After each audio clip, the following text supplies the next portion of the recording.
Bonsoir à tous, merci d'être là ce soir. Nous sommes très heureux parce qu'on accueille quelqu'un qui connaît la règle du jeu, parfois pour ici être exprimé, parfois aussi pour en avoir affronté certaines positions. Donc c'est justement d'autant plus courageux, cher Jean-François Kahn, d'être là ce soir avec nous. Vous publiez un livre qui n'est pas pour le coup un livre d'histoire de France, même si vous êtes féru d'histoire de France, on va s'en rendre compte assez vite dans le cours de cette conversation, puis aussi avec les questions qui vous seront posées tout à l'heure. Mais vous revenez à un de vos amours, en fait, qui a constitué le fil le plus intérieur de votre carrière journalistique, de fondateur de journaux, bien sûr, on ne les rappelle pas, l'événement du jeudi ou Marianne, qui est aussi le commentaire d'actualité. Et vous nous aidez à comprendre cette époque formidable et en même temps déroutante dans laquelle nous sommes aujourd'hui engagés. Le livre s'appelle « Droit dans le mur » avec un point d'exclamation. Donc le moins qu'on puisse dire, c'est que vous nous alertez sur les processus en cours, processus politiques dans la société française en particulier. Il est publié chez Plomb et il remporte d'ores et déjà un succès critique incontestable. Il y a eu d'ailleurs un éditorial tout à fait enthousiaste dans Le Point de Franz-Olivier Gisbert qui recommandait à tous les honnêtes gens de lire ce livre pour comprendre ce qui nous arrive 2 ans et demi après l'installation de la présidence d'Emmanuel Macron. Mais si vous voulez, on ne va pas commencer cette conversation par un élément qui est directement dans le livre. En tout cas, il est traité, mais d'une autre manière. Depuis 10 jours, en France, une affaire défraye la chronique. C'est l'affaire qu'il est convenu d'appeler l'affaire Mila. Quelle est votre position face à cet immense sparadrap du capitaine Haddock idéologique qui défraie la chronique dans la société française, Jean-François Kahn? Moi, ma position, c'est qu'au fond, cette jeune fille a tenu les propos que l'on sait. Et d'abord, on peut dire que ce n'est pas bien de tenir ces propos à la seule condition qu'on dise qu'elle a totalement le droit. Et ce n'est que si on admet qu'elle a parfaitement le droit qu'on peut à la limite dire qu'on ne le dirait pas comme ça ou que ce n'est pas bien. C'est-à-dire que c'est tout le problème du respect. Moi, je suis plutôt rationaliste. Donc, en tant que rationaliste, un certain nombre de choses dans les religions, pour ne pas dire la plupart des choses dans les religions, de toutes les religions... C'est pas forcément votre tasse de thé. Oui, c'est voilà. Pas mon tasse de thé. Et quand vous dirigiez Marianne, vous nous incitiez, des amis sont là dans la salle, notamment Anna Alter, à nous intéresser aussi à tous les courants datés d'aujourd'hui, oui. L'athéisme d'aujourd'hui, etc., qui est sous-représenté dans les médias. Donc, ça, c'est un autre débat. Ça, c'est un autre débat. Je pense que l'agnosticisme est sous-représenté dans les médias. Mais ça, c'est un autre débat. Mais donc, en tant que rationaliste, des fois, je dis ça me fait marrer, ça c'est ridicule, ça c'est des conneries, mais je le dis pas, je le pense, et je me force à pas le dire, et je ne le dirai pas, parce que en effet, aussi fou que ça me semble, aussi dingue que ça me semble, le vivre ensemble, comme on dit, implique, c'est votre monde.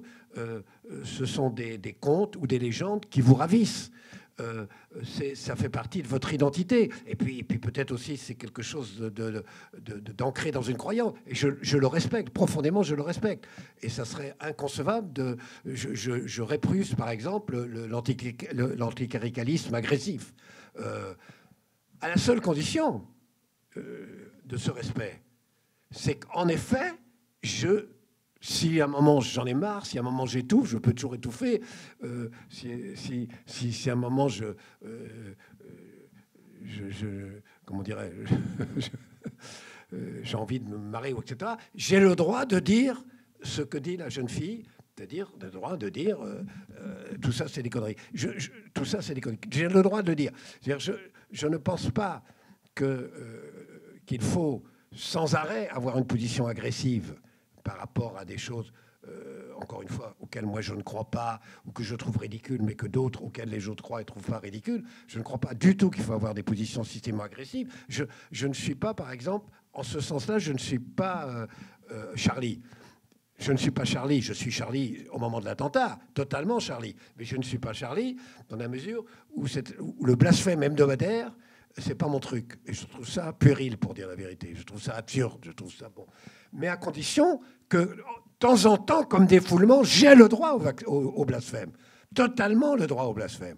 Mais en ce sens, cette jeune fille, il ne faut quand même pas l'oublier, elle n'a pas froidement dit ce qu'elle a dit. Elle l'a dit parce qu'elle était harcelée et qu'elle ne pouvait qu'à la fois c'était insupportable et qu'elle était victime d'injures sexistes, d'injures homophobes. Et à ce moment-là, elle a dit ce qu'elle avait sur le cœur. Et là, il faut la défendre totalement, le droit qu'elle avait de le dire et de le dire comme ça. C'est très clair, votre position est très claire. Mais j'ajoute quand même encore une question sur cette affaire Mila. Pourquoi c'est si difficile de dire ce que vous dites et d'ajouter qu'on n'est pas forcé d'adorer le langage qu'a employé Mila pour exprimer son aversion des islamistes qui la persécutaient? Mais encore, j'ai dit qu'il ne fallait pas forcément le dire comme ça. Encore que je pense qu'on a le droit de le dire comme ça d'abord, et qu'il faut quand même bien préciser qu'elle est agressée à l'origine, et qu'à un moment, elle n'en peut plus. Et que c'est parce qu'elle n'en peut plus qu'elle dit ça. Qu'elle dit ça, qui est, entre parenthèses, beaucoup moins violent que ce que disent les gens d'en face et les autres. Évidemment. Donc je crois qu'il fallait défendre ce droit d'une façon absolue. Alors, il y aurait dans la défense de Mila, à vous entendre, un vrai progrès dans la prise de conscience. Dans la prise de conscience dans cette affaire, oui, c'est qu'on a une triple mutation, oui, époustouflante. La première, une gauche dont la tradition est au moins rationaliste et au pire anticléricale, a finalement dénoncé le fait qu'on attaque une religion. C'est-à-dire que vous aurez dit hier qu'une gauche qui fut une rationaliste ou anticléricale disait c'est une honte d'attaquer une religion. La deuxième, c'est que les féministes n'ont pas défendu une jeune fille qui était en but à des injures homophobes et sexistes. D'ailleurs, les GTB sous très peu également. Et le troisième, c'est que la droite la plus réactionnaire a défendu une jeune fille athée, homosexuelle et blasphématoire. Alors commençons par la droite réactionnaire. C'est intéressant. Oui, c'est les leçons d'une pierre blanche. C'est les leçons de l'affaire Mila. Alors justement, le fait qu'une ultra-droite, disons, plutôt réputée... Je ne parle pas de l'ultra-droite, là. Non, mais d'une droite extrême, disons, légitimiste. Non, mais oui. Une droite légitimiste, voilà, qui est un courant souterrain de la droite française qui a toujours existé, qui à un moment était proche, on va dire, s'il faut faire un peu d'histoire des idées dans les dernières années, était proche des conceptions néo-maurassiennes d'un Patrick Buisson, par exemple. Hein. Aujourd'hui, ils sont tous mis là. Donc, qu'est-ce que ça signifie quoi? Ça signifie... Cela dit, non, mais ça signifie quoi? Quand un type a fait une plaisanterie absolument, d'ailleurs, je trouve très choquante, sur Jésus-Christ à France Inter, ils ont été extrêmement indignés quand même, les mêmes. Absolument. Absolument. Ce qui veut dire que le naturel revient au galop quand il est question du catholicisme. Mais alors justement, qu'est-ce que ça veut dire que cet unanimisme de ce courant-là de la droite, qui est assez fort en fait, hein, à défendre Mila? Ça veut dire que pour eux, la laïcité, c'est une bonne cause à prendre et à instrumentaliser contre les musulmans. Qu'est-ce que ça veut dire d'après vous? C'est très compliqué parce que c'est presque un cas d'école. Évidemment, je ne suis pas naïf, et vous non plus. Et je sais bien qu'un certain nombre de gens qui défendent Mila la défendent parce qu'elle a injurié l'islam. Et que s'ils injuriaient le catholicisme, ou le judaïsme d'ailleurs, ils seraient totalement indignés. Bon. Mais en même temps, je ne peux pas non plus leur faire, a priori, un procès d'intention. Et donc, je suis obligé de prendre ce qu'ils disent au premier degré. Et ils la défendent, ils défendent le droit au blasphème, dans certains cas, et je dis, c'est à marquer d'une pierre blanche, vous revenez de loin, mais je salue cette position. Mais au fond de moi-même, pour certains, je n'en pense pas moins et je ne suis pas dupe. Vous n'êtes pas dupe. Alors, on vous la fait pas, en tout cas, à vous, Jean-François Kahn. Alors justement, là, vous évoquiez deux autres, on va dire, familles spirituelles, pour employer le mot jadis de Maurice Barrès. Donc, il y a la gauche. Alors, qu'est-ce qui arrive à, disons, la gauche mainstream, on va dire, la gauche sociétale, la gauche Najat Vallaud-Belkacem, si on veut, s'il faut mettre des noms. Hein. Qu'est-ce qui arrive à cette gauche-là? Pourquoi a-t-elle aussi rapidement, ces dernières années, ces 10, ces 15 dernières années, laissé tomber le drapeau de la République universaliste et laïque? Qu'est-ce qui lui arrive? De toute façon, il faut remonter plus loin. Il s'est passé quelque chose dont 98% des gens de France n'ont nulle part conscience. Et quelque chose de fondamental. C'est que, et c'est le début de tout, c'est-à-dire c'est le début du « je vous donne tout ce que vous touchez ». La base de tout ça, c'est « je vous donne tout ce que vous touchez ». Donc, la gauche républicaine, on pourrait dire même les républicains, des démocrates, leur valeur essentielle, c'était le travail. Ils ont défendu le travail contre l'aliénation, contre l'oppression du travail, c'est fondamental. Puis, ils se sont battus... Ah, je suis désolé, j'ai... C'est pas Emmanuel Macron hein, qui vous appelle. Hein. Non, vous nous rassurez. Hein. On va en parler dans un instant. Hein.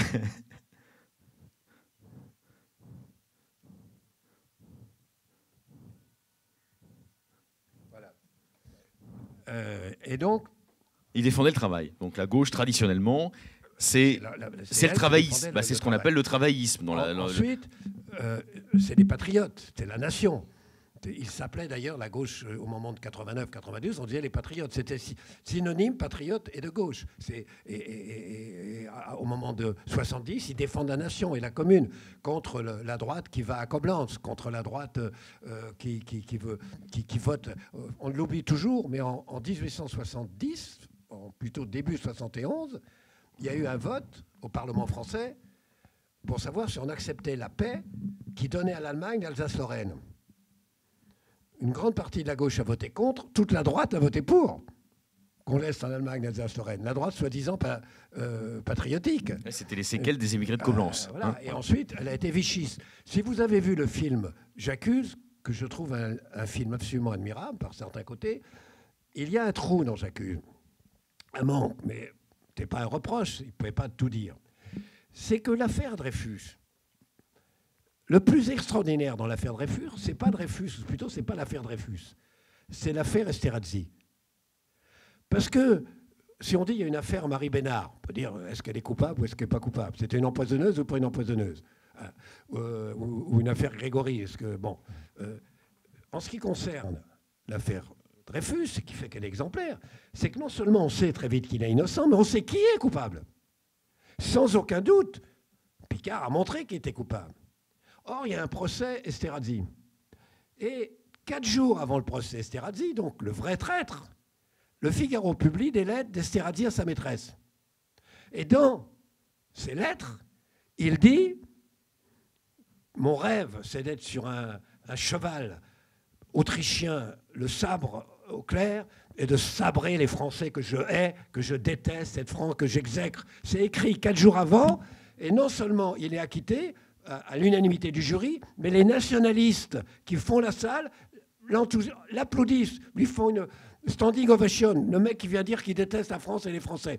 Donc il y aurait beaucoup à dire. Bon, alors je reboucle, revenons dans le présent. La gauche, quoi? Donc elle abandonne la nation républicaine. Elle a abandonné la nation républicaine. La patrie, c'est la gauche. Oui, donc la famille, c'est la gauche. C'est la gauche, oui. C'est la gauche qui se bat pour qu'on n'envoie pas des enfants dans les mines à 14 ans pour des allocations familiales. Là-dessus, vous avez un régime. Et enfin, non mais on peut ajouter un mot, historiquement, donc la gauche, c'est la laïcité, bien sûr. Non mais attendez. Je m'arrête là, pourquoi? Alors allez-y, et après on va parler de la laïcité. Je m'arrête là exprès. Là-dessus arrive un régime dont la particularité qu'il trahit la patrie, qu'il exploite le travail et qu'il divise les familles. Celui de Pétain, on est bien d'accord. Mais pour des raisons purement tactiques... Que le maire de Vichy voudrait qu'on n'appelle plus le régime de Vichy. Pour pouvoir remplacer l'égalité, liberté, fraternité, il décide de mettre travail, famille, patrie, des valeurs qu'il piétine, des valeurs qu'il trahit. Et la gauche, ou les républicains, au lieu de dire « vous nous avez volé ces valeurs, vous nous avez kidnappé ces valeurs, nous les reprenons, nous vous les arrachons, c'est pas à vous », elle dit « vous nous les avez pris, on vous les laisse ». Vous imaginez l'erreur stratégique? On vous les laisse, on vous les abandonne. C'était à nous, c'était qu'à nous, c'est nous qui avons défendu ces valeurs, mais on vous a fait cadeau parce que vous vous en êtes emparés. Et bien ça continue. Ça continue ensuite avec la nation, ça continue ensuite avec la laïcité, ça continue avec la République. Ça veut dire qu'il suffit que maintenant le Front National mette le doigt sur une valeur. Donc c'est facile pour eux. Il suffit de mettre une valeur, on leur dit eh ben, vous avez mis le doigt dessus, c'est ça, on vous l'abandonne. Alors, on vous le laisse. C'est ça qui s'est passé. Vous êtes passionnant, mais parfois, Jean-François, c'est votre péché mignon, un peu schématique. Toute la gauche ne s'est pas aussi unanimement dérépublicanisée que vous ne semblez le suggérer. On peut même dire, et d'ailleurs, il y a eu un moment politique de la vie publique récente qui l'a montré, on peut même dire qu'il y a eu l'apparition, pour reprendre une expression célèbre, culturellement, de deux gauches françaises irréconciliable. C'était le mot d'un ancien Premier ministre, Manuel Valls. Il voulait résumer par là que la gauche était traversée elle-même par des antagonismes idéologiques extrêmement forts. Donc on ne peut pas dire que toute la gauche ait abandonné la République et la laïcité. En revanche, il y a une gauche qui a été tentée de le faire. Mais est-ce que vous n'avez pas l'impression, vous qui parfois avez une sorte de coquetterie à mettre en scène vos échecs, vous y avez même consacré un bouquin très amusant, est-ce que vous n'avez pas l'impression que vous sous-estimez, je ne dis pas la victoire idéologique de Marianne, ça serait beaucoup dire, mais sur ce plan-là, en tout cas, le fait que le journal que vous avez fondé en 1997 a quand même fini par marquer les esprits, à gauche, sur la nécessité de se réapproprier la sémantique de la République. Non, je crois que c'est dans ce domaine-là que je crois qu'on a échoué, que j'ai échoué. Quand je dis que j'ai échoué, je ne veux pas dire que j'ai tort, je pense que j'avais raison, mais j'ai échoué.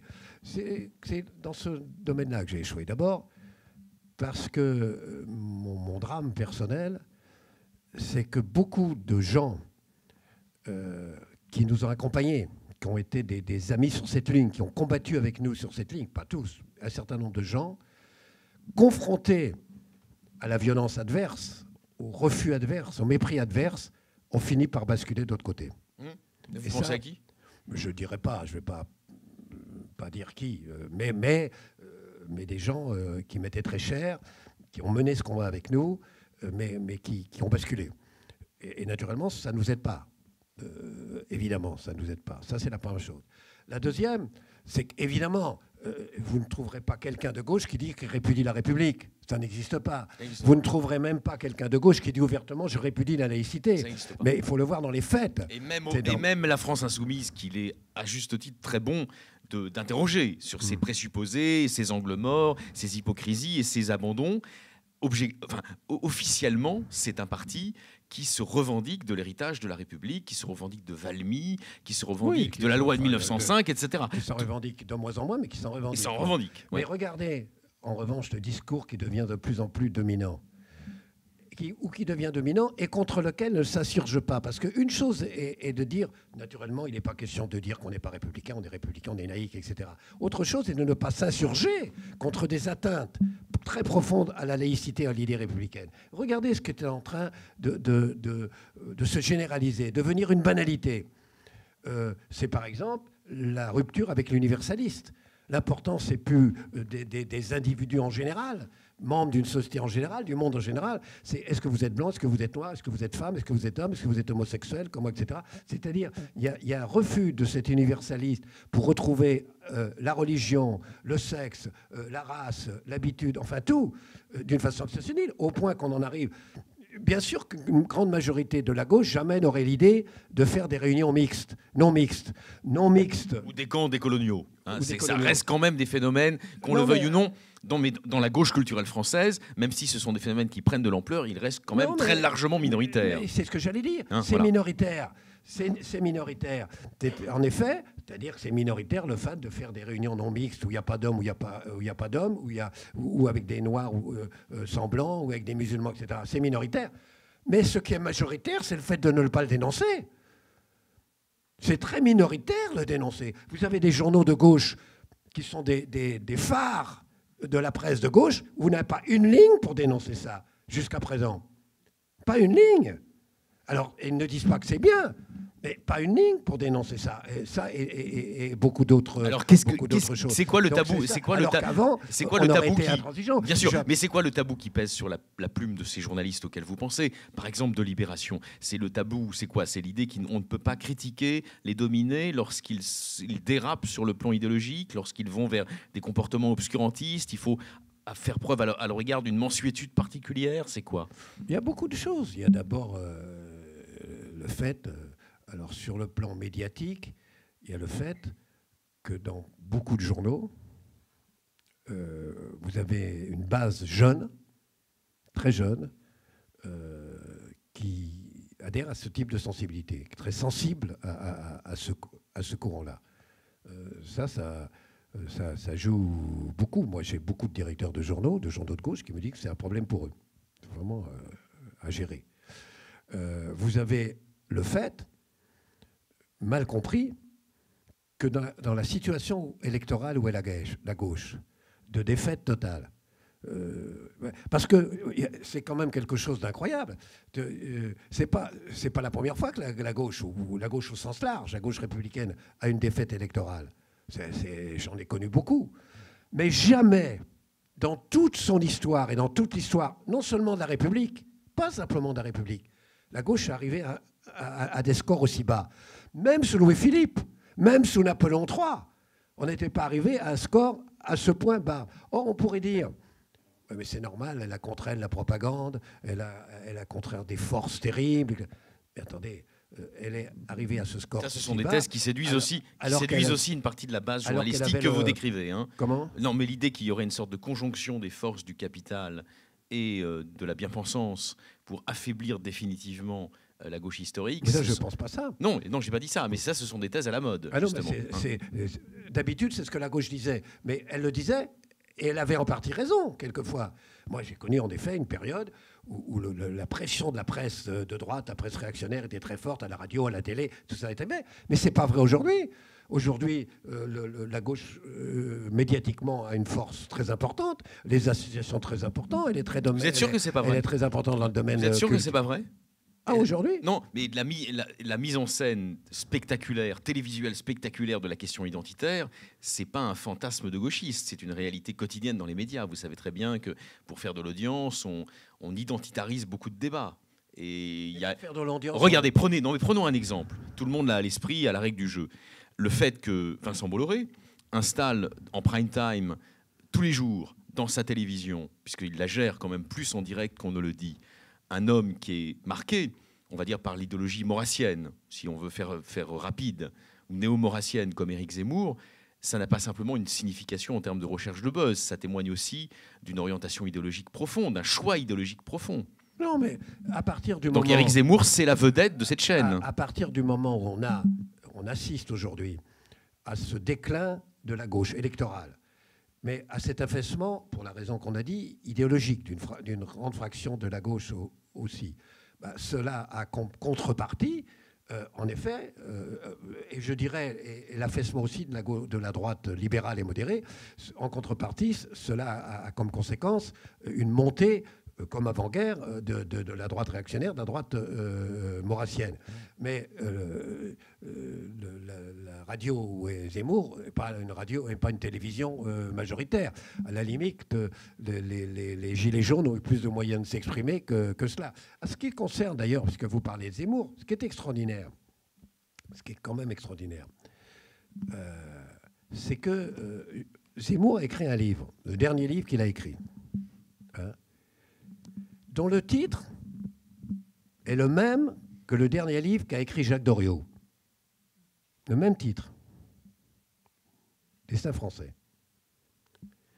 Il se trouve que j'ai lu ce livre crayon à la main. Si je demandais aux gens ici, qui sans doute l'ont pas lu, et je comprends qu'ils ne l'aient pas lu tout à fait, de définir la pensée de Zemmour, il défierait une pensée identitaire, ultranationaliste. Non, moi je dirais pas ça. Enfin, je l'ai lu justement. J'en avais lu. Ouais, non, mais je dirais, moi je dirais d'une formule intello, mais on est à la règle du jeu.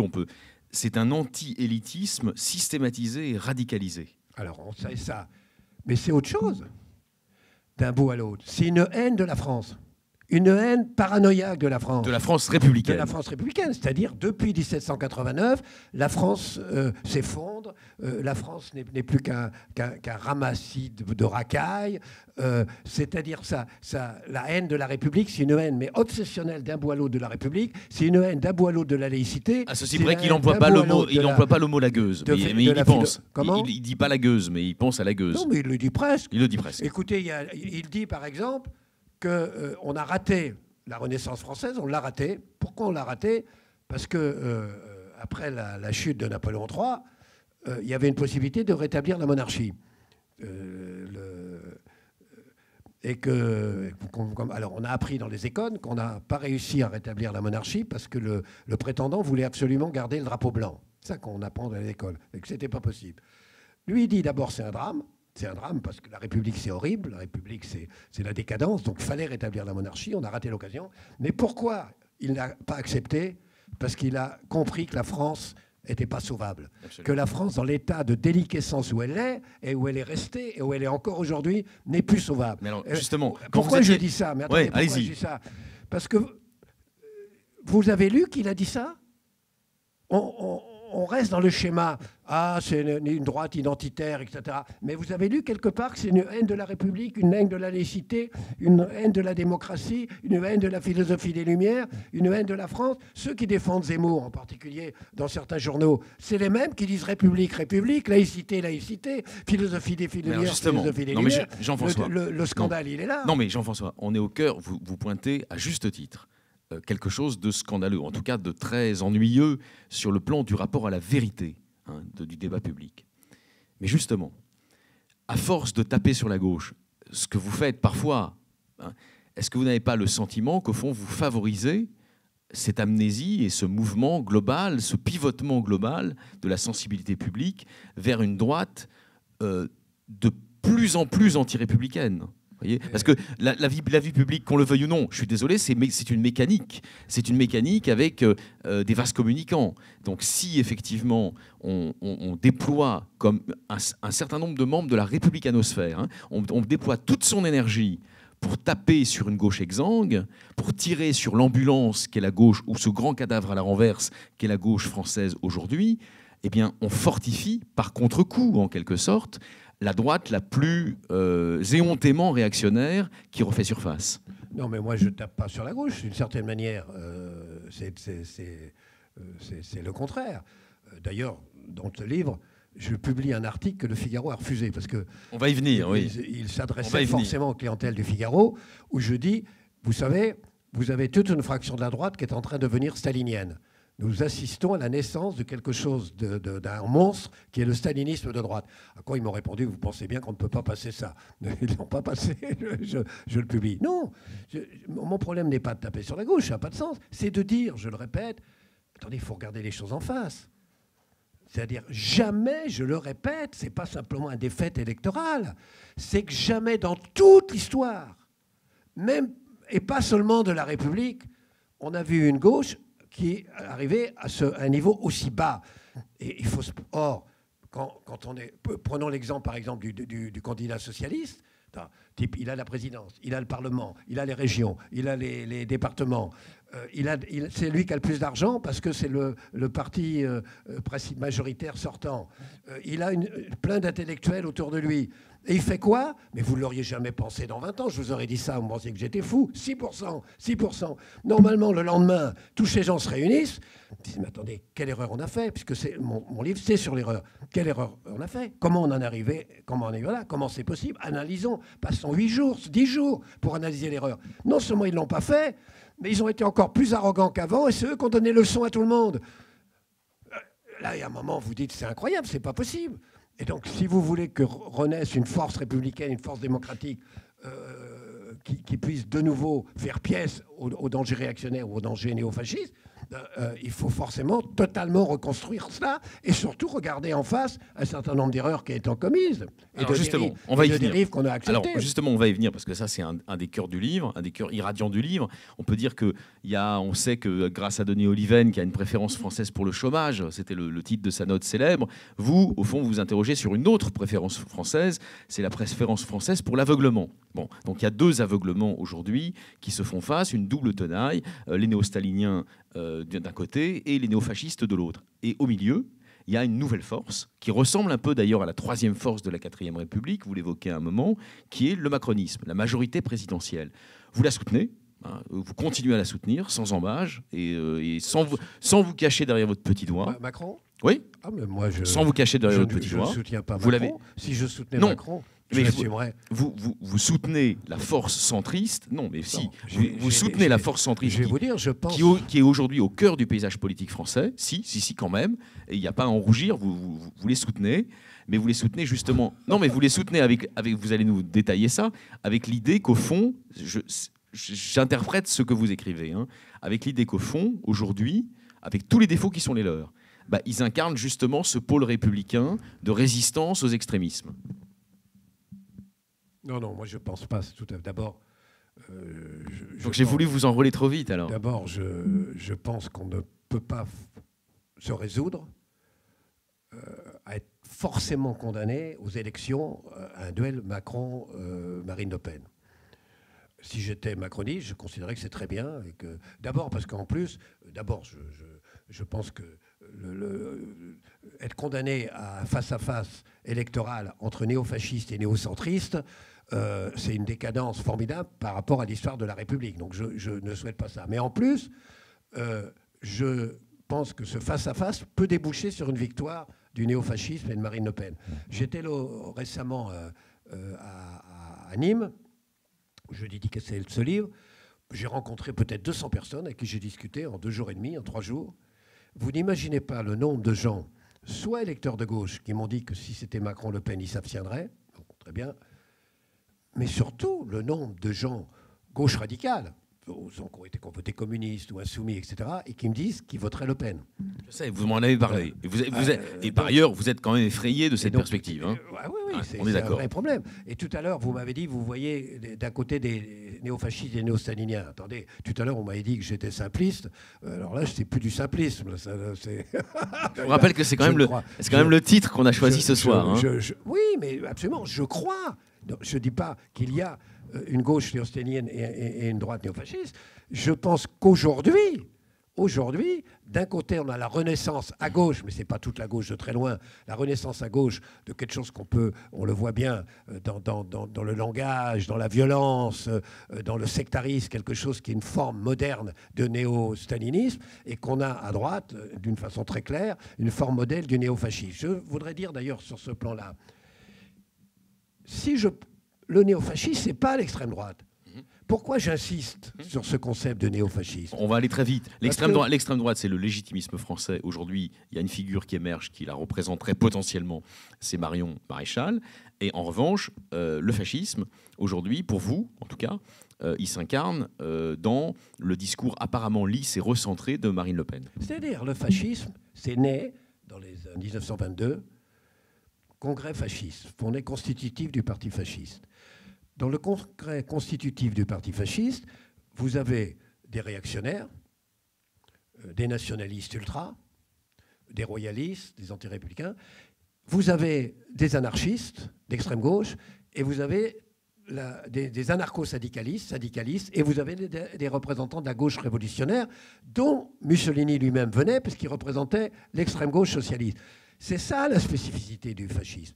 La spécificité du fascisme, c'est cette convergence entre toute une fraction de l'extrême gauche et toute une grande partie de la droite réactionnaire et de l'extrême droite. C'est ça, c'est pas l'extrême droite. C'est quand la gauche, par paresse intellectuelle, quand Marine Le Pen a succédé à son père et a commencé à avoir cette vision. Entre parenthèses, j'en ai parlé une fois, j'ai déjeuné avec elle, longuement, et je lui ai dit ça. Je lui ai dit... C'est en quelle année ? Il y a 6-7 ans. J'ai invité chez moi, parce que je ne voulais pas qu'on nous voie au restaurant. Et on est resté... Il ne faut pas nous en parler maintenant. Très longtemps. Et je lui ai dit, finalement, vous avez renoué avec quelque chose de spécifique, qui est très dangereux, qui n'est pas l'extrême droite, vous n'êtes pas l'extrême droite, mais le fascisme, le néofascisme. Et vous lui avez cité une comparaison avec Stracher à l'époque. Elle a opiné. Elle a opiné. Elle a opiné, elle m'a dit que j'avais tout compris. Et ensuite, je lui ai dit, au fond, vous êtes un peu sur la ligne de ce qu'était Strasser. Strasser, les 2 frères Strasser, c'est parmi les créateurs qui sont à l'origine du mouvement nazi, du mouvement national-socialiste en Allemagne, mais pour qui il était vraiment socialiste et national. Et finalement, un des frères Strasser a été tué au moment de la nuit des longs couteaux par Hitler, quand Hitler a voulu se réconcilier avec les capitalistes, et l'autre est parti en exil aux États-Unis. Donc pour eux, c'était le fascisme authentique. Et c'est le moment, Goebbels était de cette tendance-là, après il est parti Hitler, et c'est le moment où on a eu des grèves communes entre partis communistes et partis nazis en Allemagne. Au moment du gouvernement Brüning, qui était une sorte de Macron allemand finalement, Brüning, centre-droit, faisait... Et bien, on a eu une convergence, incontestablement, sous la pulsion de cette tendance-là, entre cette extrême droite qui deviendra nazie et le fascisme, c'est profondément... Il faut bien comprendre que c'est ça, c'est pas l'extrême droite. Et quand la gauche a dit ouais, « tel père, telle fille », quand elle n'a pas compris que, contrairement à Le Pen, qui était un vieux réac, maurassien, monarchiste, elle a vu quelque chose. Elle a vu, il y a deux courants qui traversent la société, très forts. Un, c'est un courant de rejet du néolibéralisme, de ses dégâts terribles. L'autre, c'est un courant du rejet, disons, de l'excès du laxisme néo-68ard, pour simplifier. L'un est pris par la gauche et l'extrême gauche. L'autre est pris pour la droite réactionnaire. Eh bien, moi, je vais prendre les deux. C'est ça qui a été la spécificité, l'originalité de Marine Le Pen, et qui, quelque part, est fasciste. Et ce qui lui a permis, non seulement d'arriver à des scores que vous n'auriez pas imaginés il y a 30 ans, mais à être majoritaire, par exemple, dans le Pas-de-Calais, là où les communistes étaient majoritaires. Et alors, justement, s'être emparé de tous les fiefs communistes. Je vous ai un peu vite enrôlé sous la bannière macronienne, je m'en excuse. Disons que vous avez maintenu une certaine ambiguïté, puis vous avez manifesté à plusieurs reprises votre sympathie pour la démarche, disons, néocentriste du président actuel. Et vous avez raison en gardant votre autonomie de jugement et votre distance critique. Mais quand même, bon, sur la durée, on ne peut pas vous classer parmi les anti-macroniens fanatiques. De toute façon, je ne suis rien de façon fanatique. Ça, c'est vrai. Mais est-ce que vous pensez que depuis 2 ans et demi, le pouvoir en place... Marc, je pourrais dire que mon antifanatisme est fanatique. Absolument. C'est la seule chose. Mais est-ce que vous pensez, Jean-François, que depuis 2 ans et demi, le pouvoir en place a aggravé ce qu'on appelle la sécession des riches, hein, c'est-à-dire cette tendance des quartiers bourgeois, des centres-villes en général, des métropoles, à se couper du reste du pays, et notamment, puisque c'est maintenant un thème très à la mode dans le débat public, de cette fameuse France périphérique que décrivent les géographes. Il y a un vrai problème, ça n'a rien à voir pour le coup avec Macron. Non, mais simplement, il a pu ne pas y mettre fin. Ça, c'est un reproche. Un des reproches qu'on peut faire au macronisme, c'est d'avoir très bien analysé la situation sociologique de la France, d'avoir compris qu'il y avait au fond potentiellement 2 grandes forces dans la société française, les libéraux progressistes et les conservateurs, on va dire, antiprogressistes ou nationalistes. Et ça, il l'a très bien analysé. En revanche, il n'a pas su ramener à lui un certain nombre de conservateurs nationalistes dans le giron de la République. Moi, je suis personnellement opposé, c'est toujours dangereux, à une définition binaire de la France. Et je n'ai pas critiqué un binarisme gauche-droite étroit pour lui substituer un autre binarisme étroit. Centre-extrême. Ouais. Je suis contre le binarisme qui consiste à dire, par exemple, d'un côté les progressistes et de l'autre les populistes. Je suis doublement contre ça, car je pense l'autre grande erreur qui a été commise, que parle de l'erreur, qu'on paye au centuple, c'est d'avoir obsessionnellement utilisé ce mot de populiste. Vous imaginez, comment a-t-on pu, pour désigner quelque chose qui est le mal, quelque chose dont il faut détourner les électeurs et la population, comment a-t-on pu choisir le qualificatif où il y a le mot peuple ? D'ailleurs, vous rappelez que populiste au XIXe siècle, aussi bien dans la Russie de Herzen que dans les États-Unis, ça n'est pas un gros mot, au contraire. C'est l'expression d'une aspiration démocratique profonde consistant à aller au peuple. Et puis, Hôtel du Nord, le livre Hôtel du Nord de Dabi, vous trouvez que c'est un bon livre ? Il a eu le prix du roman populiste. Il a eu le prix du roman populiste. Hein ? Et Tu as de beaux yeux, tu sais, Quai des Brumes, c'est un beau film. Et ça a eu le prix du film populiste. Donc vous imaginez qu'avant, c'était pas péjoratif, au contraire. C'était vraiment. À l'époque où il dirigeait le journal Le Monde, Jean-Marie Colombani, avec lequel vous avez souvent débattu, il parlait, lui, du national-populisme.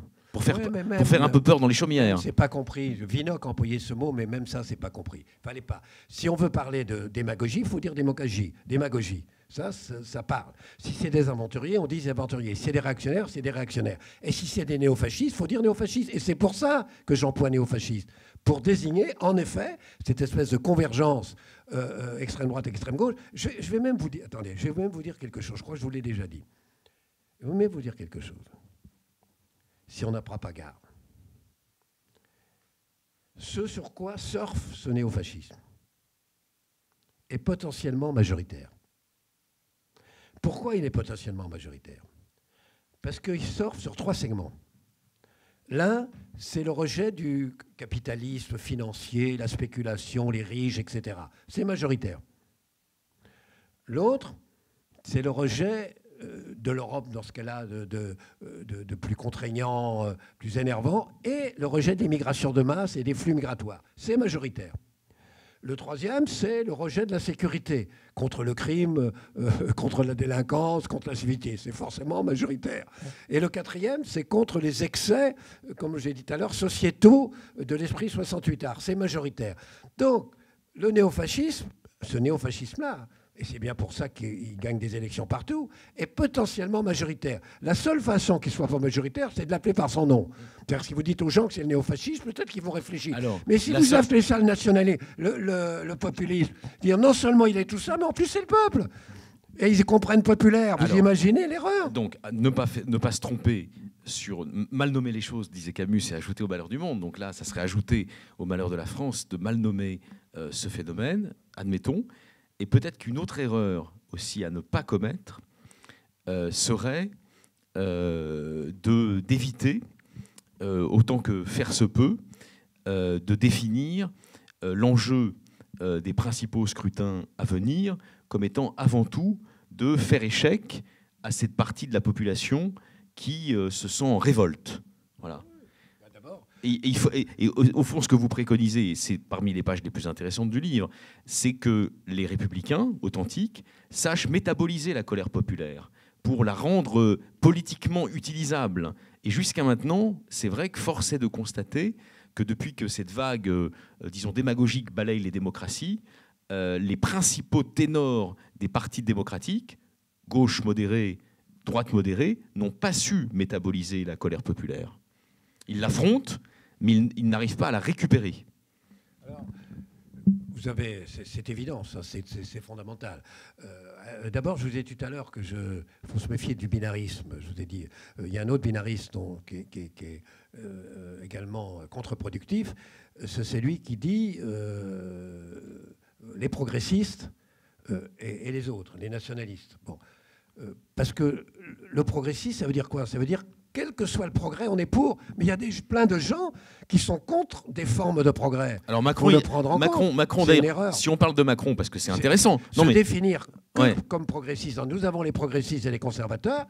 Il y a plein de gens, d'abord d'une façon générale, si vous dites, vous prenez tous les progrès, ou il y a des choses que vous voulez conserver, il y aura toujours une majorité de gens qui diront qu'il vaut mieux quand même conserver un certain nombre de choses. Alors ce que vous savez, c'est que... Et quant à ouverture, fermeture, les gens pour l'ouverture et jour fermeture, alors là, pour le coup, tous les gens qui sont un peu pauvres et qui sont la France périphérique, qui disent, très bien, l'ouverture, on est riche, machin, on prend l'avion, on s'en va aux États-Unis, mais nous, excusez-nous, on ne peut pas. Donc pour eux, c'est une définition de classe. Donc c'est une erreur aussi. Alors si on historicise un tout petit peu ce qui s'est passé depuis 3 ans, c'est vrai que Macron, pour évincer ses concurrents, et notamment François Fillon, a surjoué ce que vous dénoncez, hein, c'est-à-dire l'axe progressiste versus nationaliste. Il l'a surjoué délibérément.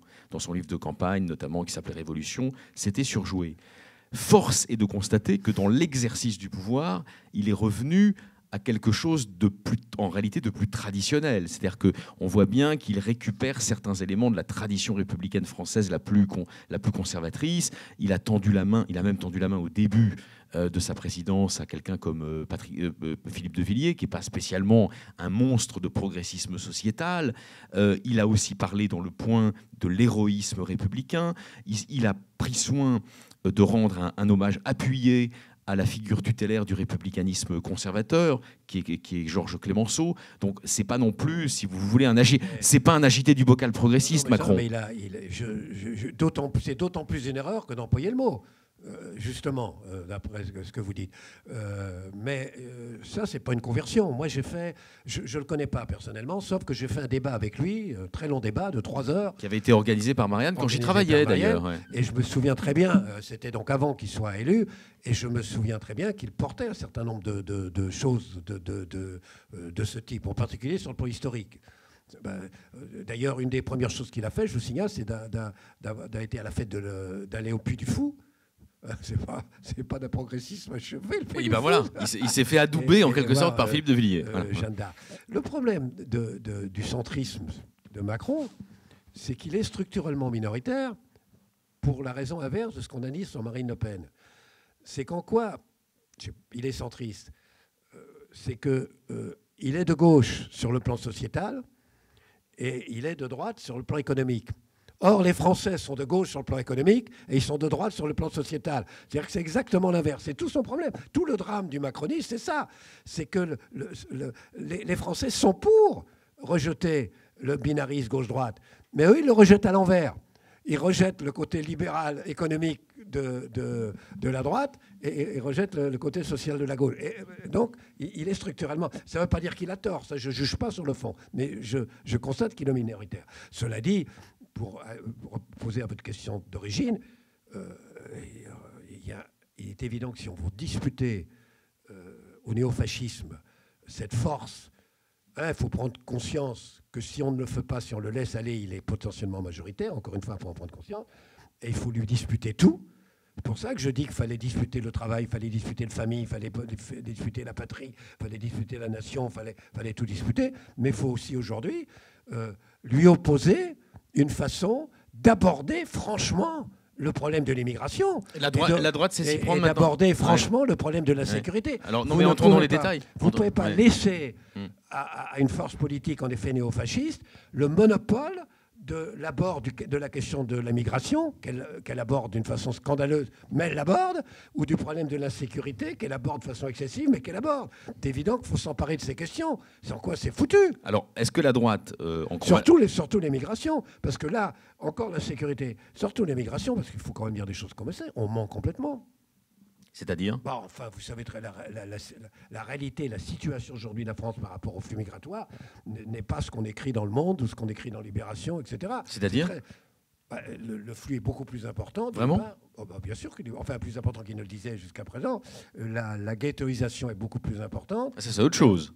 Si c'est les deux. C'est-à-dire, il y a des flux très importants qui vont naturellement dans les mêmes endroits, enfin dans les mêmes lieux. Donc il y a une ghettoisation plus importante. Par exemple, en Seine-Saint-Denis, aujourd'hui, la majorité des villes, la population immigrée est majoritaire. Oui, mais ce n'est pas lié au flux de ces dernières années. C'est pas lié au flui de ces dernières années. C'est lié aux dynamiques démographiques sur 40 ans. De voir la réalité, c'est depuis 30 ans. C'est pas un journal comme Le Monde a dit, il le dit plus, a dit pendant très longtemps, c'était un mantra, il n'y a pas plus d'émigrés aujourd'hui qu'avant-guerre. Tu imagines, moi je connais une petite ville qui s'appelle Saint-Florentin. Mec, elle est dans Lyon. C'est vraiment le centre droit, c'est la petite bourgeoisie, pas méchante, etc. Très bien, très sympa, très propre, très bien. Mec, ils disent qu'il n'y a pas plus d'émigrés qu'avant-guerre. Sauf qu'en 50, ils ne savaient pas ce que c'était qu'un noir et un arabe, ils n'en avaient jamais vu, et qu'aujourd'hui, ils représentent 45% dans la ville. Et ils votent à 40% pour le Front National. Et à ces gens-là, on va leur dire qu'il n'y a pas plus d'émigrés aujourd'hui qu'avant-guerre. Là, vous faites le jeu du Front National.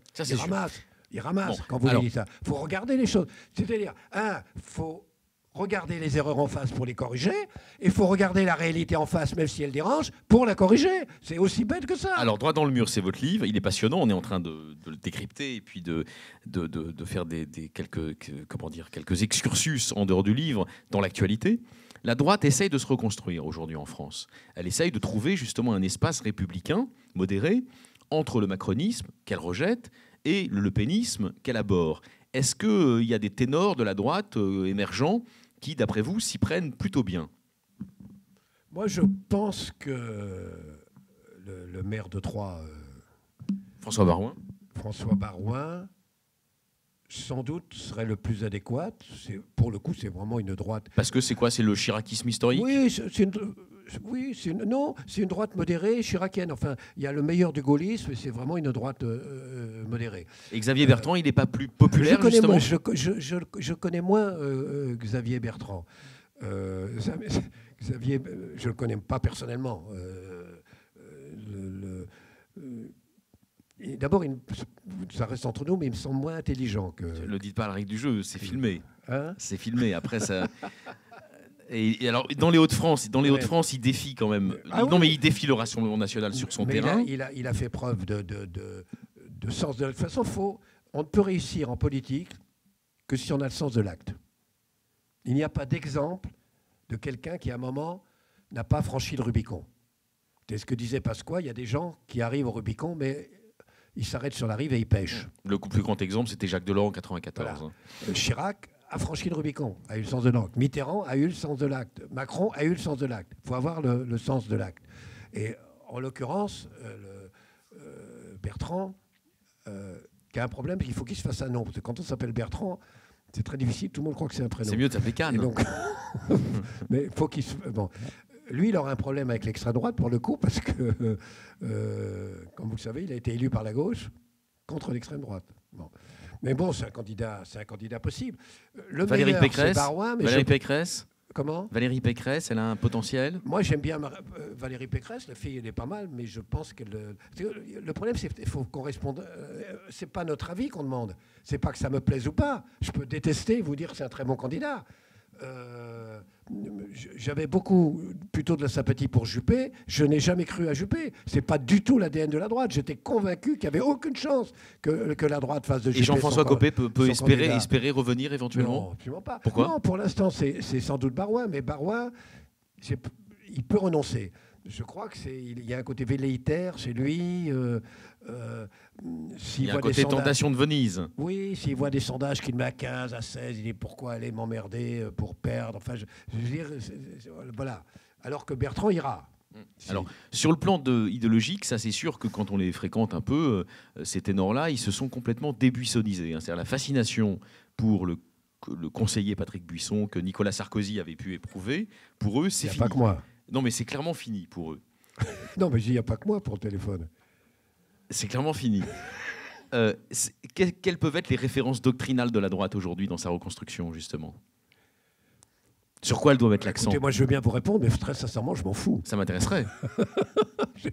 Je veux dire, mon problème, c'est pas ça. Je ne suis pas un omniscient qui dit à la gauche ce qu'elle doit faire, au centre ce qu'elle doit faire, à la droite ce qu'elle doit faire. La seule chose que je peux vous dire, c'est que, je vous ai dit tout à l'heure, je suis d'accord qu'on ne peut pas se résoudre à face-à-face Macron-Le Pen, qui d'ailleurs est dangereux, et qu'il faut reconstituer de forces républicaines. Mais il ne suffit pas, comme un certain journal dont je suis très proche, de le répéter en boucle, de façon obsessionnelle, le matin, le soir. Vous y reconnaissez dans ce journal dont vous êtes très proche ? Parfois, je m'y reconnais. D'autres fois, je ne m'y reconnais pas. C'est ça qui fait la force du journal. Je dis même dedans que je ne suis pas d'accord avec eux. Donc au moins, on peut. Dans le Figaro, on ne peut pas. Là, on peut. Eh bien, il ne suffit pas de répéter sans arrêt, comme une mantra. Non, on ne veut pas ça. C'est plus possible. Les mecs, proposez une alternative. C'est bien gentil sans arrêt. Il ne faut pas se résoudre à Macron-Le Pen. Il ne faut pas se résoudre à Macron-Le Pen. D'accord, il ne faut pas se résoudre à Macron-Le Pen. Vous l'avez dit hier, avant-hier, les jours pairs, les jours impairs, le matin, le soir. Vous le répétez. Et après, vous faites quoi ? Qu'est-ce que vous proposez ? Regardez, prenons la gauche, rigolons un peu. Imagine que Ségolène Royal soit candidat pour le Parti socialiste. Bon. Maintenant, ça devient à nouveau possible. C'est possible. C'est possible. Le Parti socialiste en fait sa candidate. C'est la mieux placée des candidats du Parti socialiste. Eh bien, très bien. Les écolos disent, finalement, elle est écologiste. Elle a été ministre de l'Environnement. Elle a une fibre écologiste. Bon, il faut quand même, on ne peut pas laisser le face-à-face Macron-Le Pen, donc on sera lié à elle. Très bien. Naturellement, le mec de Hamon, là, avec ses 2%, dit plutôt que rester en marge comme ça, il faut se rallier à elle. Et les plus responsables, les plus républicains des Insoumis disent si la seule façon d'être présent au deuxième tour, c'est d'avoir une candidature unique, comme Mitterrand. Donc on se rallie. Vous avez donc Ségolène Royal, ou une autre, mais prenons Ségolène Royal, candidate unique de toutes les gauches. Mais elle est au deuxième tour. Mécaniquement, elle est au deuxième tour. Et où Le Pen ou Macron n'y est pas. Sauf qu'on sait que ça n'arrivera pas. C'est ça qui est incroyable. C'est quand ça n'arrivera pas. Mais si ça n'arrivera pas, c'est de la faute à qui ? À Macron ? À Le Pen ? À eux ? Et encore, là, je parle de pure tactique. Je ne parle même pas quel est votre programme, quelles sont vos idées, quelles conséquences vous avez tirées de vos échecs, comment vous l'avez analysé. Je ne parle même pas de ça. Je parle même tout simplement être capable de présenter un candidat unique qui peut être au deuxième tour. Même ça, on sait qu'ils ne le feront pas. C'est comme le reste, c'est de la littérature. Pourquoi là où siégèrent Victor Hugo, Lamartine, Guizot, Thiers, Eugène Sue, Tocqueville, Edgar Quinet, Arago, pourquoi à la place de Jean Jaurès, de Clémenceau, de Maurice Barrès, de Poincaré, puis de Mendès France, de Michel Debré, de Mitterrand, ces caricatures de politiciens que sont un Christian Jacob, le comble, un Éric Ciotti, un Richard Ferrand, hier un Bruno Leroux. Pourquoi cette lèpre de l'absentéisme ? Vous posez une question qui est un peu au cœur de la réflexion de beaucoup de Français qui sont gagnés par la défiance antipolitique. Comment vous irez... Moi c'est mon obsession. C'est votre obsession, oui. Quand j'avais 20 ans déjà. Hein. Ouais. Qui est le mal qu'a fait à la France et à la démocratie notre type de scrutin électoral. Ouais. Je sais que y a des gens qui ne seront pas d'accord avec moi ici, parce que c'est... pendant le moment des Gilets jaunes, c'est extraordinaire. Il y a une remise en cause de l'Assemblée. Les mecs disaient Macron démission. Entre parenthèses, sur la mise en cause de la démocratie, les types m'écrivent Macron démission. Moi, j'habite, vous savez où j'habite? J'habite Place de la République. Je suis un expert en manif. À mon avis, je suis un des plus grands experts en manif. J'habite Place de la République. Vous êtes un manifestologue. Vous imaginez et les types criaient Macron démission. Je vais les voir. 1, 2, 3, 4, 5, 6. J'ai dit, pourquoi pas Macron démission? On avait le droit de demander la démission de Macron, etc. Le problème, c'est que là, si aujourd'hui, c'est à l'époque, Macron démission, fait une élection présidentielle, et on se retrouve au deuxième tour, Macron contre Le Pen. À l'époque, c'était incontestable. J'ai cru comprendre que vous n'êtes pas pour la réélection de Macron. Donc vous êtes pour Le Pen. Et qu'est-ce qu'il répondait? Vous allez nous le dire, je ne sais pas ce qu'il répondait. Dirait, moi, j'habite pas là. Il n'y aura pas d'élection. Il n'y aura pas d'élection. Oui, ce qui me répondait ça. Ouais, c'est incroyable. Alors, au mieux, au pire, il n'y aura pas d'élection. On prend le pouvoir, c'est les bolcheviks, c'est le coup d'État bolchevique.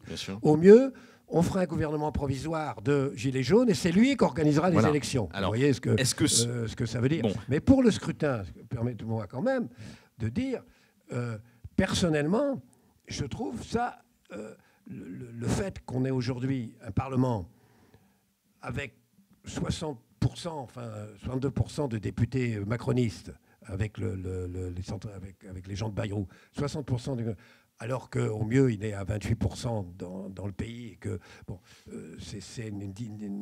cela, comment dirais-je, mine la croyance, la confiance dans la démocratie. C'est évident que c'est totalement malsain. Mais ceux qui aujourd'hui, parce qu'on n'en a pas parlé, mais ce qu'on accepte, vous disiez tout à l'heure, le critique fait à la gauche. Attends, vous imaginez ce qu'on accepte aujourd'hui? Tout ce qui se passe et qu'on accepte? Vous allez combattre le fascisme, le néofascisme, je le dis, il faut le combattre, c'est un danger.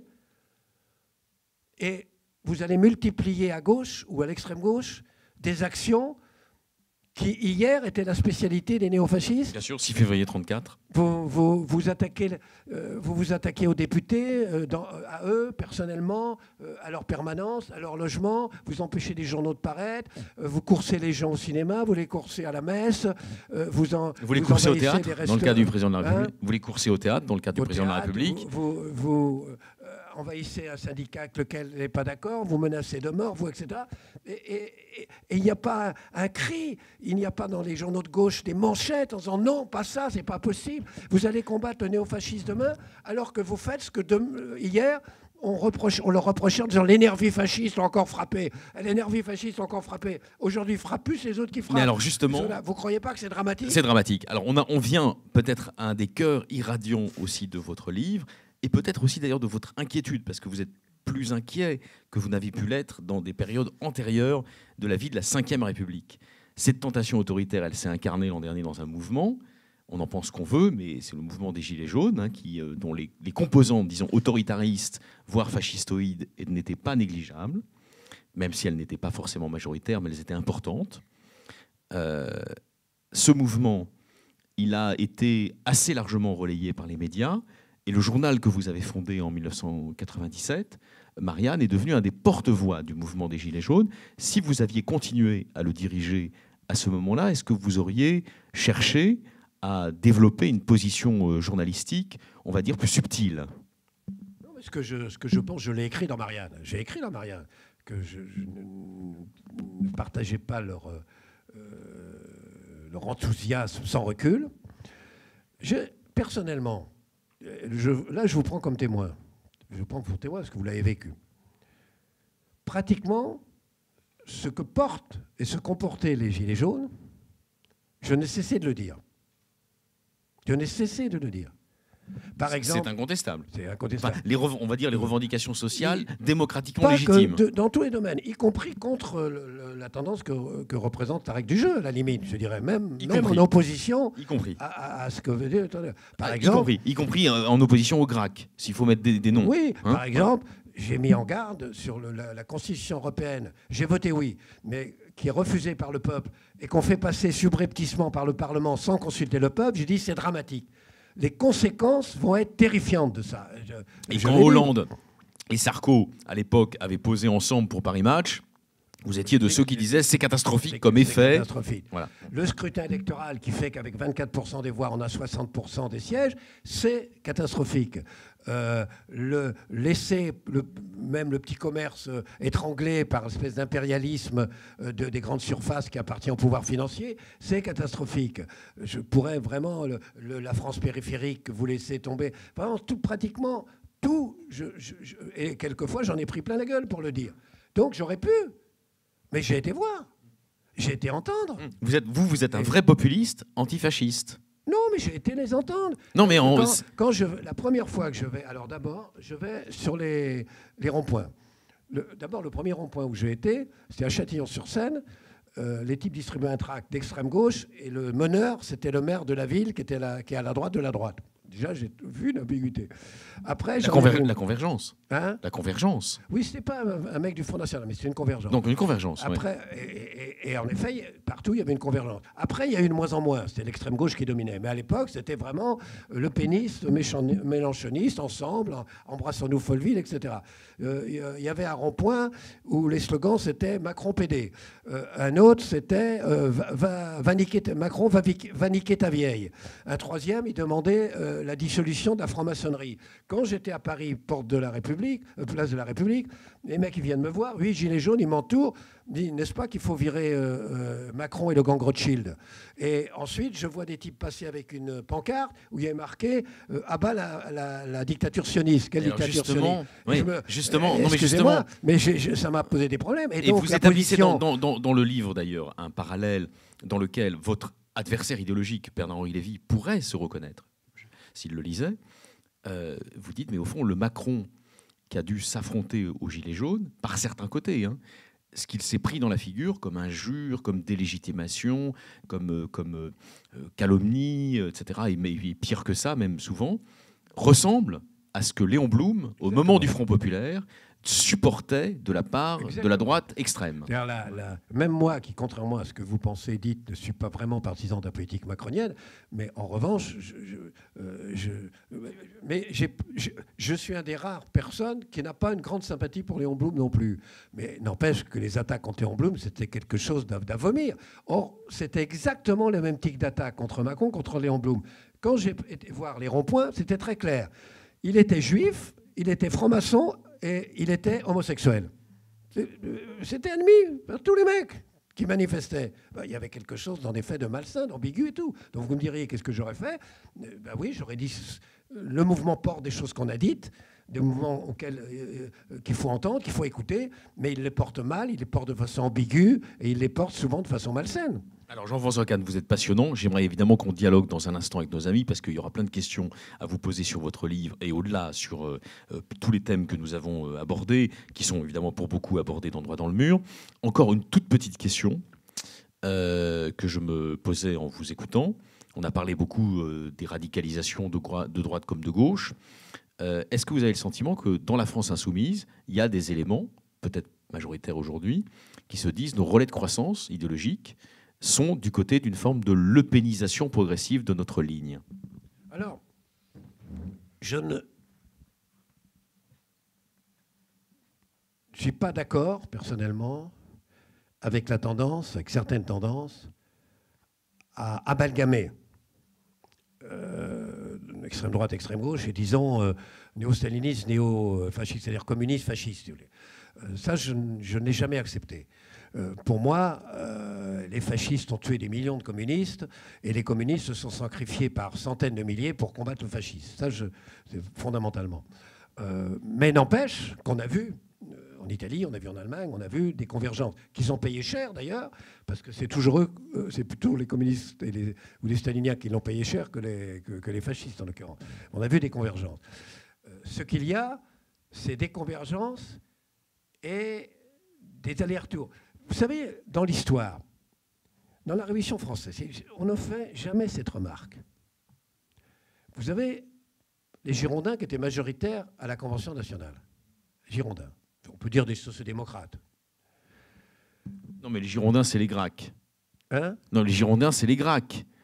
Vous les avez longtemps. Enfin, c'est un centre-gauche gestionnaire, oui, social-libéral. C'est le social-libéralisme. Oui, mais social-libéral à l'époque, enfin, c'était le démocrate d'aujourd'hui. On est d'accord. Bon. Les montagnards font un putsch. Ils sont très minoritaires. Ils font un putsch. C'est très important parce que ce putsch, ensuite, ça a été légitimé par toute une fraction de la gauche. Puisqu'ils l'ont fait, on peut le faire.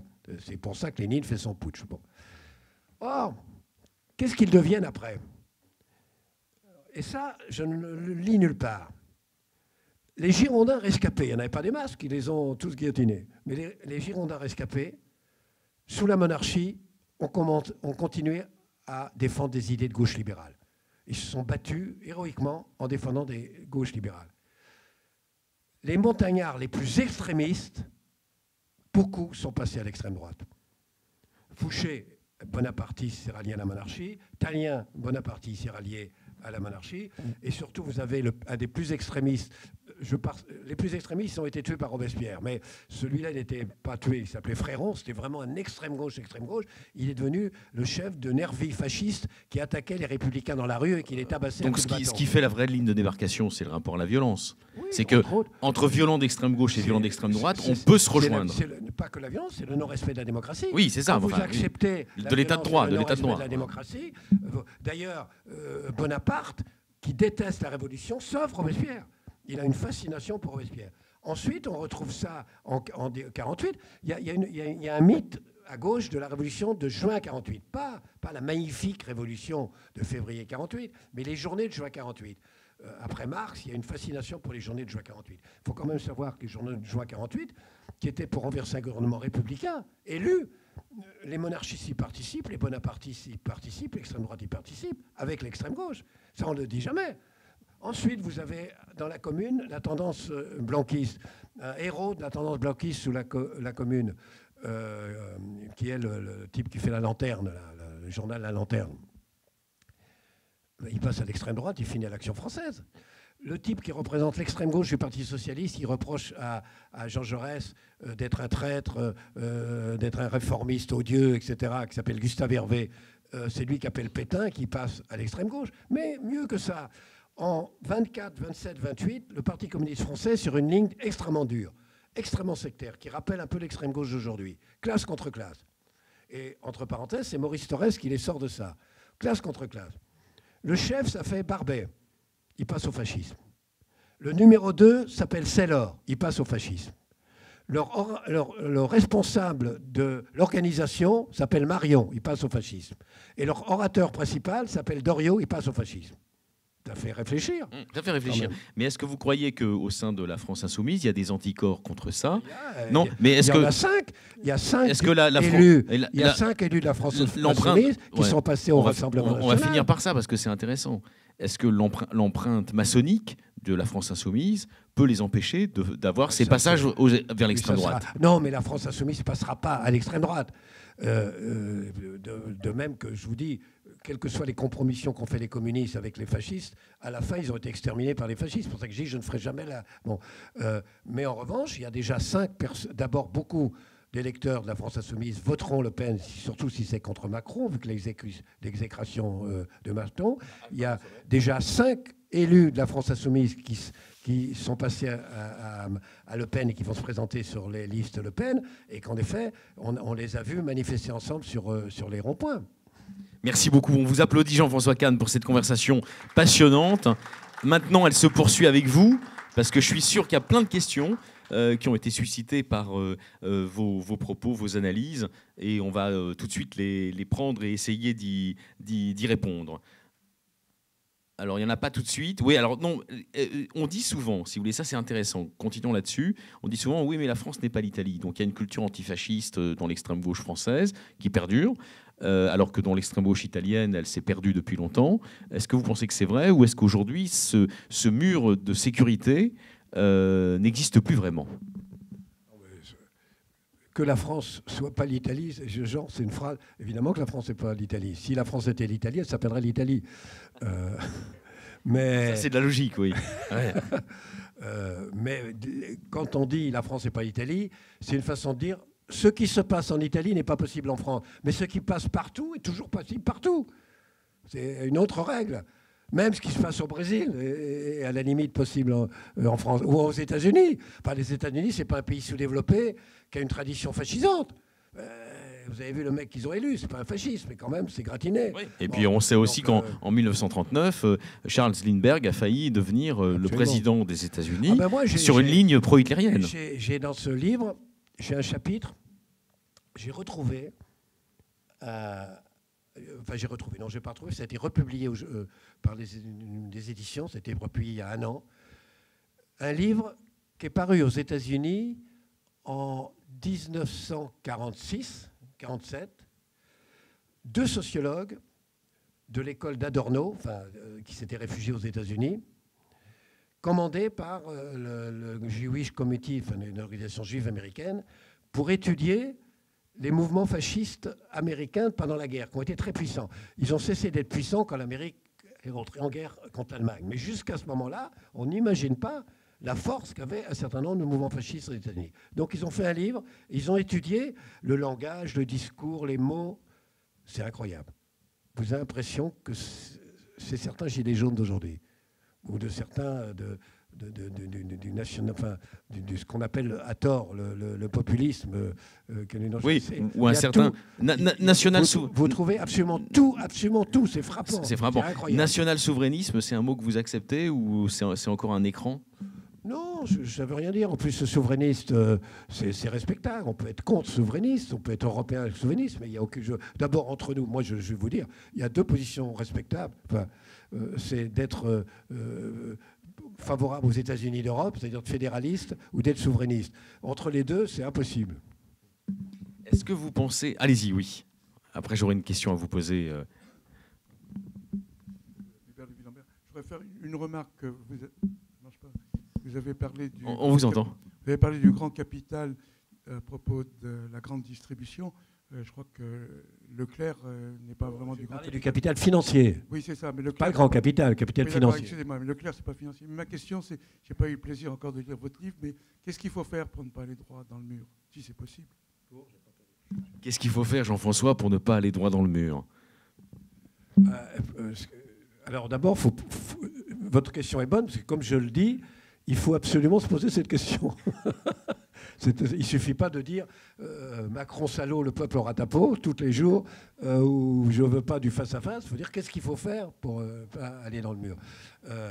Mais d'abord, il faut une force. Moi, je crois, en ce qui concerne la gauche au sens large, peut-être que le mot est fini. Peut-être qu'il ne faut plus employer le mot, j'en sais rien. Mais disons, si on veut reconstituer un grand camp démocratique, républicain et social, la condition, c'est de dissoudre ce qui existe. Ce n'est pas possible. Vous ne pouvez rien faire avec ce qu'est devenu le Parti socialiste à 6%, c'est-à-dire une bureaucratie, ils n'y croient plus, etc.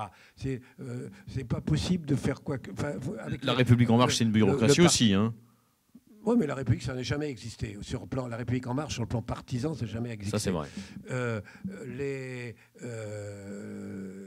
Les communistes, 2%, 3%, toutes ces forces devraient se dissoudre complètement, sauf ceux qui veulent, les trotskistes ne dissoudront jamais, etc. Bon. Mais enfin, devraient se dissoudre, et on devrait rebâtir, reconstituer une grande force démocratique, républicaine, sociale moderne qui va à la limite, si elle existe, de l'aile vraiment républicaine, démocratique, etc., des insoumis, de ceux qui comptent insoumis, jusqu'à l'aile la plus républicaine et la plus démocratique des En Marche.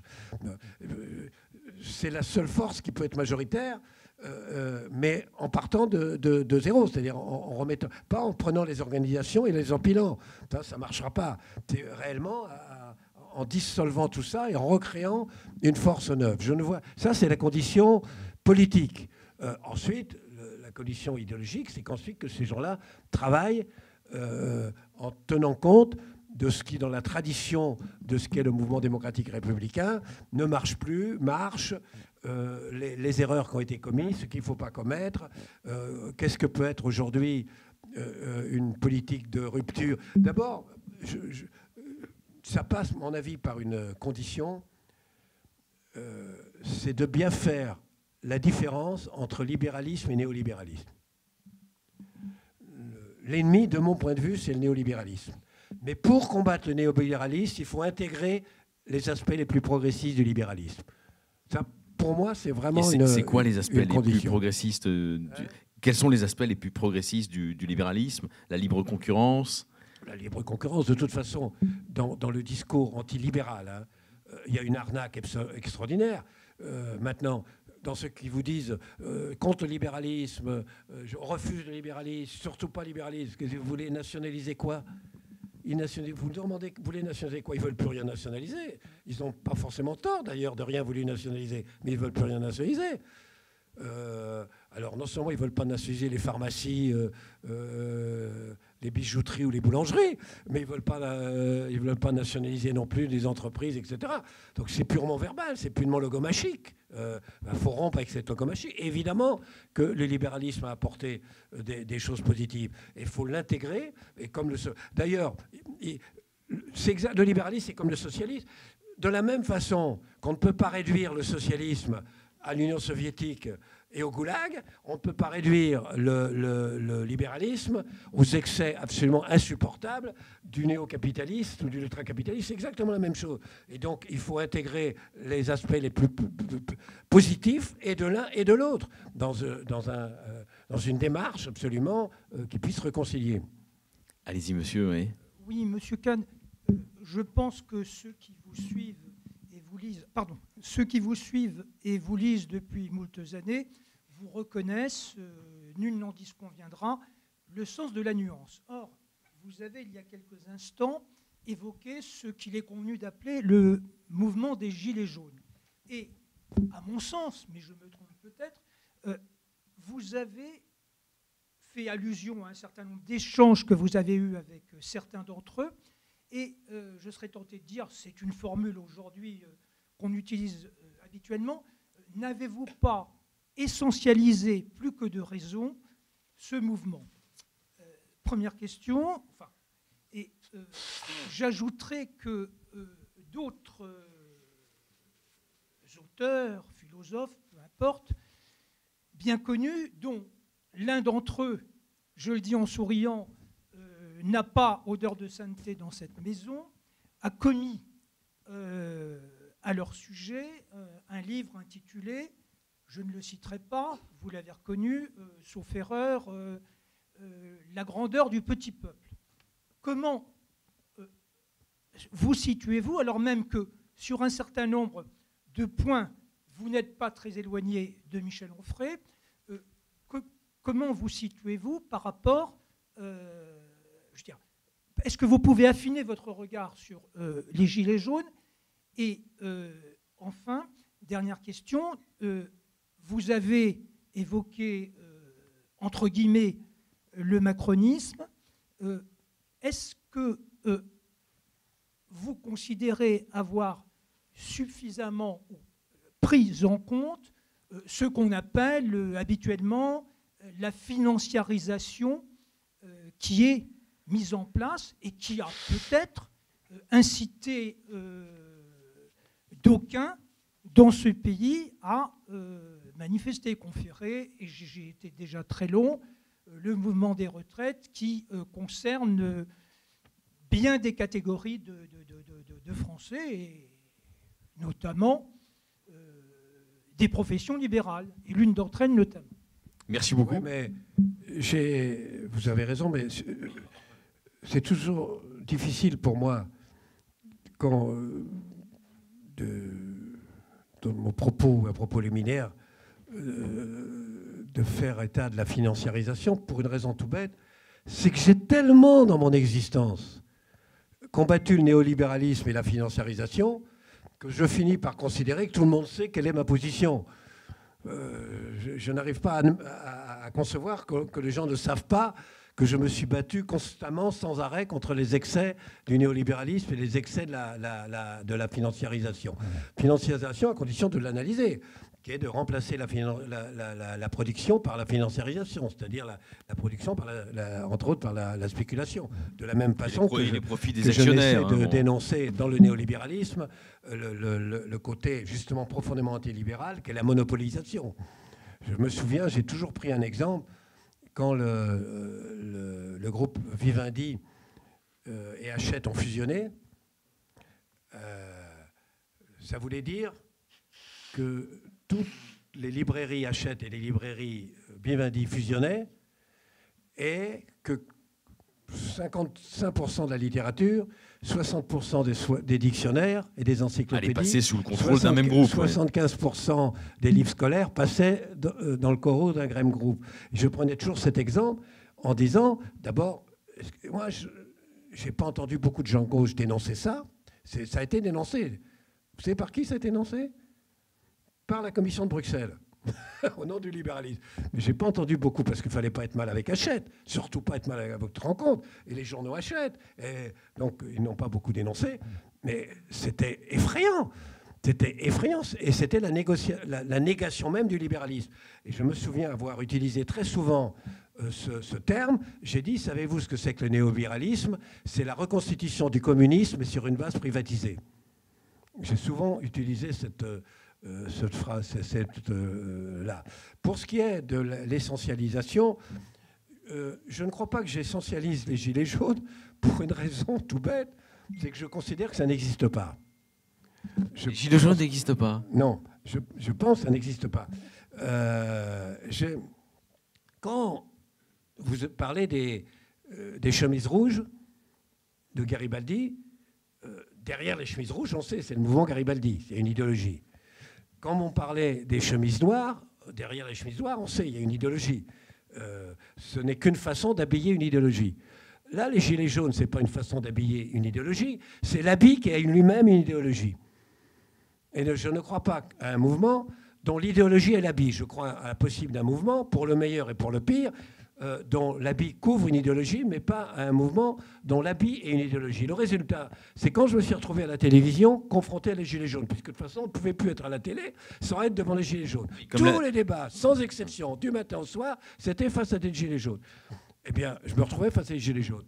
Ah, mais celui-là, je connais, c'est un vieux communiste, je connais par cœur, etc. On était très... Un autre, mais celui-là, je connais, c'est un vieux trotskiste, depuis longtemps, je le connais. Ah, celui-là, je le connais, c'est un facho, etc. Je connais. C'était quoi les gilets jaunes? C'est des gens qui n'avaient rien en commun, etc., qui ont mis des gilets jaunes. Donc, je ne peux pas essentialiser quelque chose dont je crois justement qu'il n'a pas, profondément, qu'il n'a pas d'essence, qu'il est quelque chose de particulier. Ça ne veut pas dire, je l'ai dit, qu'il ne portait pas. Mais en plus, je peux le dire, parce qu'on n'était pas des masses à avoir dit ce qu'il portait. C'est ça qui est quand même en même temps rageant. Et d'en avoir pris la gueule pour dire ce qu'il portait. Mais ce n'est pas parce qu'il dit ce qu'on porte. Finalement, une grande partie de ce que porte le mouvement communiste, qui a fini par faire une dictature effroyable, était juste aussi. L'inégalité sociale, l'injustice, les horreurs du capitalisme, c'était juste. Mais on pouvait dire, je suis absolument contre votre façon de porter et ce quoi va déboucher votre façon de porter. C'est un peu aussi ça que je pense par rapport aux Gilets jaunes. Plus le fait que je me méfie presque par principe des mouvements où vous assistez à une convergence extrême gauche, extrême droite. Alors ce n'était plus vrai à la fin, parce qu'après, à la fin, il y avait plus, en particulier dans les manifs de rue, pas tout à fait dans les ronds-points, mais dans les manifs de rue, il n'y avait plus que l'extrême gauche, et en particulier une chose anarchisante. Il y a une énorme domination de l'extrême gauche anarchisante. Mais au début, il y avait une convergence incontestablement entre les deux. Mais ça ne veut pas dire, attention, ça ne veut pas dire non plus que parce qu'ils étaient ensemble pour porter quelque chose, ça jette l'opprobre sur ce qu'ils portaient. Je dis, cette convergence pose problème, Elle a toujours posé problème dans l'histoire. Elle me pose problème. Mais ça ne veut pas dire qu'il ne faut pas entendre qu'il y a un type de malaise ou de revendication qui favorise le fait qu'au niveau du peuple, d'où qu'ils viennent, ils se retrouvent et il y ait convergence. C'est un problème qu'il faut prendre en considération. Merci beaucoup. Alors peut-être de dernières questions, je ne sais pas. Merci. Bonjour. Ne pensez-vous pas que le plus grand problème des forces politiques aujourd'hui, c'est le fait de ne pas réussir à représenter un avenir aux Français? On est dans un contexte de crise climatique, de crise sociale, de crise migratoire. Ne pensez-vous pas que là où les extrêmes arrivent à donner un avenir qu'on pense bon ou pas, arrivent à répondre à certaines problématiques, les forces politiques, que ce soit de gauche à droite, ne donnent absolument aucun avenir aux Français? En tout cas, ne le représentent pas aujourd'hui et ne donnent pas un avenir qui semble, dans lequel on ait vraiment envie de s'investir en se disant cet avenir est possible. Oui, enfin, naturellement, j'ai tendance à penser que vous avez raison. Maintenant, il y a un certain nombre de gens politiques qui sont convaincus qu'ils portent un avenir, en particulier les écologistes. Les écologistes, si vous leur dites que vous ne portez aucun avenir, ils vous diront non, au contraire. Nous sommes la force qui porte l'avenir. Personnellement, je pense qu'on ne peut pas réduire l'évocation, la construction d'un projet d'avenir que sur une phase qui est l'écologie ou qui est d'ailleurs quoi que ce soit. Mais vous avez raison. D'ailleurs, une des faiblesses du macronisme, d'ailleurs, déjà, c'est que son langage est incompréhensible. Par une grande partie. Le langage de Macron ou le langage des macroniens? Le langage très technocratique des macroniens. Est très difficile. En plus, moi, j'ai toujours pensé une chose. Quelque part, quand je dénonce, quand je dis il y a des néo-staliniens ou des néo-fascistes, ou même une droite réactionnaire et une gauche ringarde, etc., quelque part, je me suis toujours considéré, encore que le mot est ambigu, c'est compliqué à dire ça, mais parce que je récuse l'extrémisme ou le fanatisme, je suis toujours considéré quelque part comme un modéré. Hein. Mais je pense que si un modéré parle de façon modérée, alors il est inaudible. Oh, ça va, vous êtes prémuni contre ça. Et plus vous êtes modéré, plus il faut trouver un langage radical pour porter cette modération. Or, aujourd'hui, un centriste qui parle de façon centriste, c'est inaudible. Alors, il y a une question. Il y en a d'autres, des questions? Non? Ah oui, alors allez-y, puis après j'en reposerai une à notre invité. Allez-y. Si vous avez juste la gentillesse de vous présenter à chaque fois que vous posez une question, comme ça on sait qui intervient. Alors, du coup, Monsieur Ligaud, je voulais savoir aussi ce que vous pensiez des mouvements alternatifs qui sont profondément antidémocrates. Je pense par exemple au véganisme, je pense par exemple aussi à l'écologie. J'entendais il n'y a pas très longtemps Monsieur Aurélien Barraud faire une conférence sur l'écologie où il parlait d'une dictature écologique pour pouvoir faire passer toutes ces idées. Donc je voulais savoir ce que vous pensiez de ces mouvements-là et de quelles réponses on peut apporter à ces mouvements-là. Donc vous entendiez récemment une conférence de Aurélien Barraud, c'est ça, hein, qui parlait de la dictature écologique. Il disait que si il parlait de la dictature écologique. Est-ce que c'est ça? En gros, sa thèse, c'était de dire que la démocratie ne nous permettrait pas d'atteindre les 2 degrés de réchauffement et du coup qu'il faudrait peut-être en passer par des méthodes moins démocratiques et d'arriver à une dictature et plus coercitives. D'accord. C'est lui qui disait ça? Oui.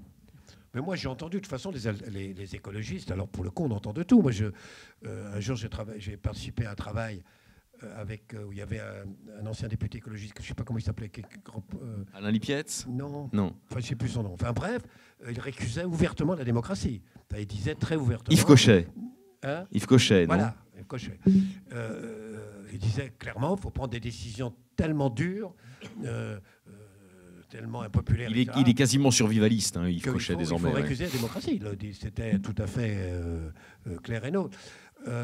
Sur ce que je pense des mouvements alternatifs, il y a un plein de choses qui sont devenues presque des banalités dans le langage courant. Et au fond de moi-même, je ne sais pas ce que ça veut dire. Parce que on dit, nous sommes un mouvement alternatif. Actuellement, par exemple, dans la campagne électorale municipale, il y a plein de mouvements qui se disent alternatifs. Mais tout mouvement qui se présente aux élections, il est censé être alternatif, puisqu'il est alternatif à ce contre quoi il se présente. Qu'est-ce que ça veut dire être alternatif? C'est quoi un mouvement qui ne serait pas alternatif? S'il n'est pas alternatif, c'est qu'il est d'accord avec moi. Je ne comprends rien à ce concept-là. Il y a plein de concepts comme ça, mais même c'est comme même développement durable. Il y a personne ne propose un développement éphémère. C'est rare, je n'ai jamais entendu. Il y a comme ça des phrases qui troublent, qui brouillent le langage. Et on les reprend, mais on ne sait pas sûr qu'on sache très bien ce qu'on veut dire par là. Pour ce qui est de ce qu'on propose, moi je pense que l'histoire de la civilisation, c'est une histoire qui a toujours posé, c'est ce qu'on appelle une révolution, la question de la centralité. Finalement, la révolution copernicienne, c'est je pose la question de la centralité. Là où vous pensez que on passe d'une centralité à une autre. Là où vous pensez qu'au centre de tout, il y a la Terre, je substitue le Soleil. C'est une révolution, vrai sens du terme. C'est la révolution copernicienne. Mais la révolution de 89, c'est au centre, il y a le roi. Et je ne dis pas qu'il faut forcément supprimer le roi, mais je dis qu'à la place, au centre, il faut mettre le Parlement élu. C'est une révolution. Si, là où il y avait la rente foncière qui est au centre du système économique, je mets la plus-value du capital, c'est la révolution industrielle. Si là où au centre, il y a un centre Vatican, le Vatican, centre de toute la chrétienté, je mets des assemblées de pasteurs, c'est la révolution protestante. Si au centre du système culturel où il y avait le papier, je mets l'écran, c'est la révolution informatique et la révolution culturelle. Profondément, l'évolution se fait selon des révolutions qui sont des substitutions de centralité. Or, on a eu une centralité qui a fait faillite, qui est la centralité de l'État. Sous toutes ses formes, pas simplement l'Union soviétique, sous toutes les formes, la centralité de l'État, c'est-à-dire l'État Moloch, l'État qui se substitue à la société, qui bouffe la société, qui dévore la société, et qui est en soi la société, ça a fait faillite. Du coup, ça a provoqué un mouvement de balancier, et on a eu la centralité de l'argent. Et l'argent, à son tour, est devenu l'argent Moloch, l'argent qui dévore la société, qui devient la société. Et c'est ça qui est en train de faire faillite. Et moi, si j'avais 20 ans ou 30 ans, si je n'avais pas mon âge, je dirais c'est formidable. On est dans une situation absolument comme on n'a pas eu depuis justement la Révolution française. La possibilité d'imaginer pour une fois un monde, un univers, une société qui centralise l'humain avec ce que le libéralisme apporte de mieux, ce que le socialisme apporte de mieux, en profitant de ces expériences, et donc à centralité élément sous toutes les formes, au profit duquel on met et l'État et l'argent. Eh bien, il faudrait essayer de défendre cette idée que c'est formidable, qu'on a cette possibilité, que c'est inouï qu'on puisse se battre pour ça. Malheureusement, ce n'est pas, en effet, ce à quoi on assiste dans les discours, mais il me semble qu'on pourrait construire un discours sur cette thématique. Merci beaucoup Jean-François Kahn, ça sera le mot de la fin, on vous applaudit très chaleureusement. Je rappelle donc le livre pour lequel nous vous avons invité, Droit dans le mur, point d'exclamation, aux éditions Plomb. On peut conseiller à chacun d'entre vous, présents dans la salle, mais qui regarderez aussi cette vidéo sur YouTube, de se le procurer. À très bientôt, merci à tous, merci Jean-François Kahn.